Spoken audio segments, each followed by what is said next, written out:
The wind howled against the rooftop, tugging at Olivia Carter's coat as she stood near the ledge. Below, the city pulsed with life. Honking cars, flashing billboards, and the occasional wail of a siren. But up here, everything was quiet, as if the world had momentarily held its breath. Her heart pounded as she stared down. It wasn't fear that gripped her, nor was it regret.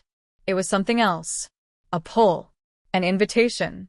She took a deep breath and closed her eyes. Just one step. That's all it would take. But before she could move, a voice shattered the silence. Hey! What the hell are you doing? She turned sharply. A man stood by the rooftop entrance, his breath visible in the cold night air. He was tall, with dark hair and an expression caught between concern and disbelief. He wasn't someone she recognized. None of your business, Olivia said flatly, her fingers tightening around the metal railing. The man exhaled sharply and took a slow step toward her. It is my business if I have to watch you do something you can't undo. She studied him. His eyes, deep, stormy gray, weren't filled with pity. Instead, they held something else. Understanding. Recognition. Who are you? She asked, curiosity momentarily outweighing her despair. He hesitated, as if unsure whether to answer. Then, after a long pause, he said, Nathan. And then, softer, almost like a confession, he added, I know how this feels. Olivia's grip on the railing loosened, but she didn't step back. The cold night air wrapped around them, and for a long moment, the only sound was the wind whistling between the buildings. Nathan didn't move any closer. He just stood there, hands shoved into the pockets of his worn leather jacket, watching her like he was waiting for permission to speak. Olivia swallowed. You said you know how this feels. What does that mean? Nathan let out a breath, his gaze drifting past her to the city beyond. It means I've been where you are. On the edge. Wanting to disappear. He paused. Thinking it would be easier. A flicker of something, curiosity, skepticism, crossed Olivia's face. And? He gave a small, humorless laugh. And I didn't jump. His eyes met hers. Obviously. Olivia's fingers curled against the icy metal. Why not? Nathan hesitated. Someone stopped me. A stranger, like I am to you. She didn't say much, just stood there and listened. He glanced down, as if remembering something distant. Sometimes, that's enough. A silence stretched between them. Olivia shifted slightly, her body no longer leaning forward but not retreating either. The pull was still there, but now, so, was something else. A crack in the despair.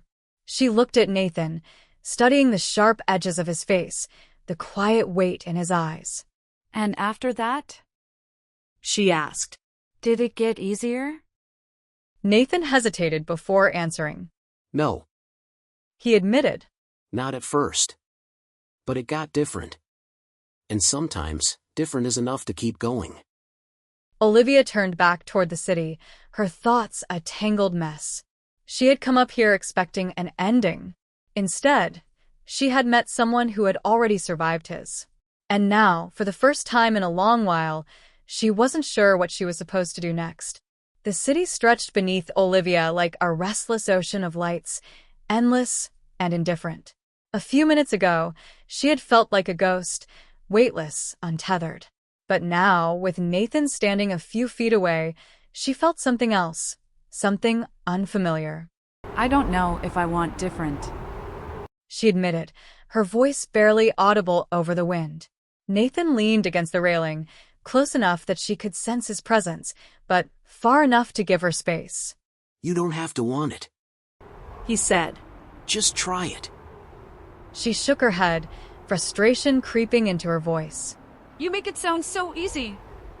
Nathan let out a small breath, his gaze flickering to the horizon. It's not. He said. It's hell.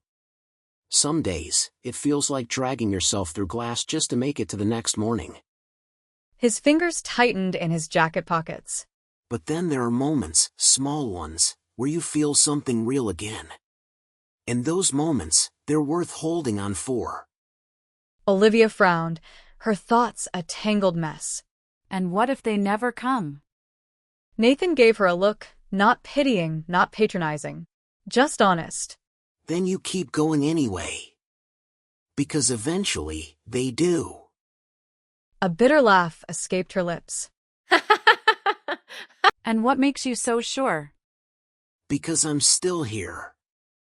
His words hung between them, heavy and undeniable. Olivia turned to face him fully for the first time, really seeing him. The exhaustion behind his steady gaze. The quiet battle scars no one else might notice. He wasn't just saying these things. He had lived them. And he was still standing. A gust of wind blew past them, and Olivia shivered. She didn't move back from the edge, but she wasn't leaning forward anymore either. Nathan noticed. He exhaled, relieved but careful not to show it too much. Let me take you for coffee. He said suddenly. Olivia blinked. What? Coffee. Or tea. Or whatever you drink when you don't want to think about everything all at once. He shrugged. It doesn't have to mean anything. Just one step back. She hesitated, her mind warring against itself. A part of her wanted to push him away, to retreat back into the familiar numbness.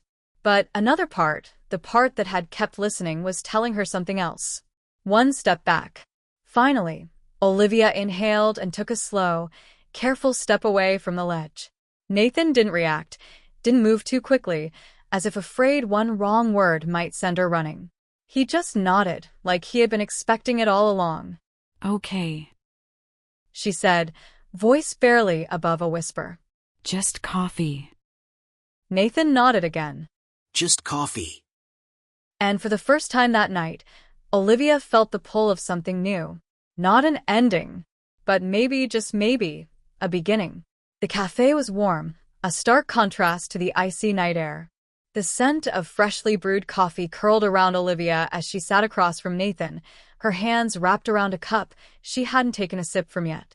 Neither of them spoke right away. The silence between them wasn't awkward, but it carried weight, like they were both waiting for the other to break it first.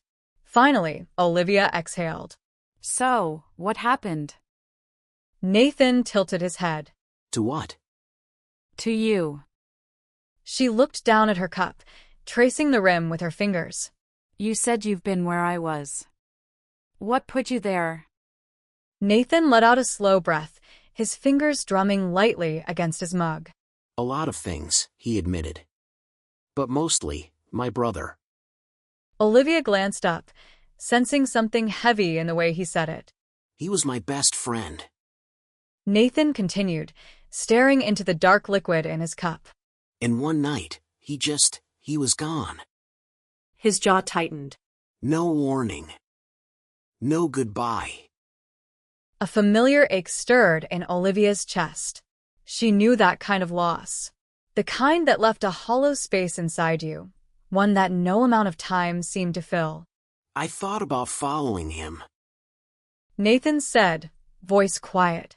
For a long time. I couldn't understand how I was supposed to keep going when he hadn't.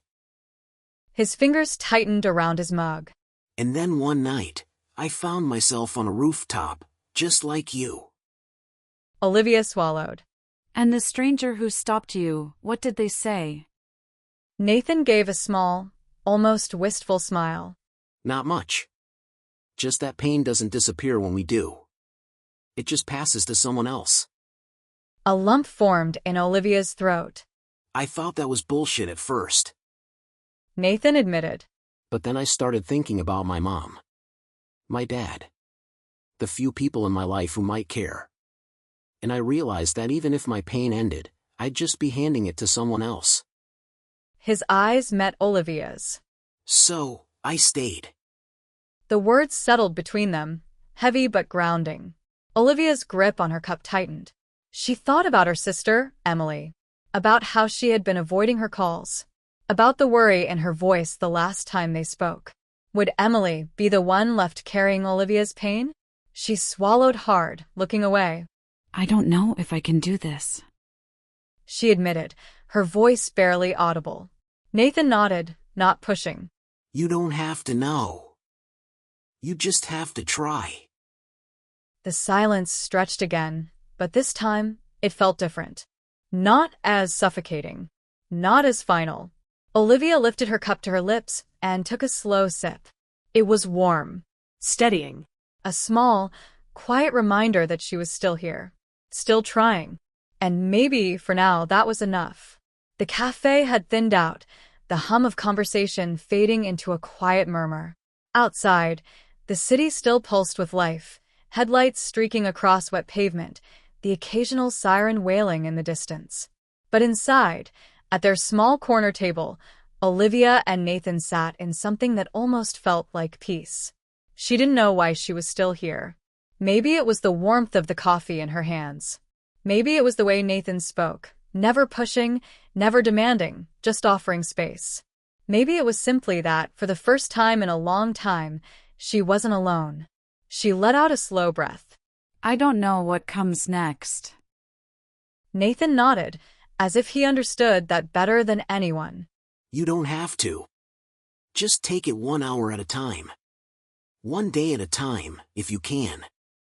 Olivia scoffed lightly, shaking her head. You make it sound so simple. It's not. Nathan admitted. It's a choice you make every day. And some days, you won't want to. Some days, you'll feel like you're right back on that ledge.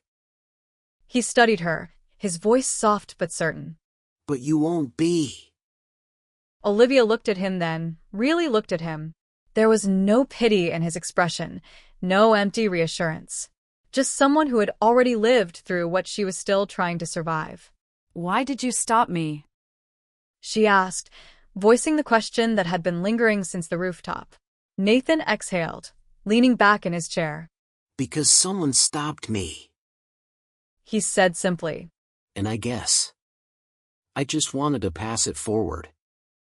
A lump formed in Olivia's throat, but she pushed past it. And what if one day I find someone else on the edge? Nathan gave a small, almost sad smile. Then you'll know what to say. For the first time that night, Olivia felt something shift inside her. The weight of her grief hadn't disappeared. The darkness hadn't magically lifted. But something was different. The fall no longer felt inevitable. She wrapped her hands tighter around her coffee cup, anchoring herself to the moment. To the warmth. To the fact that, despite everything, she was still here. Maybe that was enough. Maybe, for now, she would just keep standing.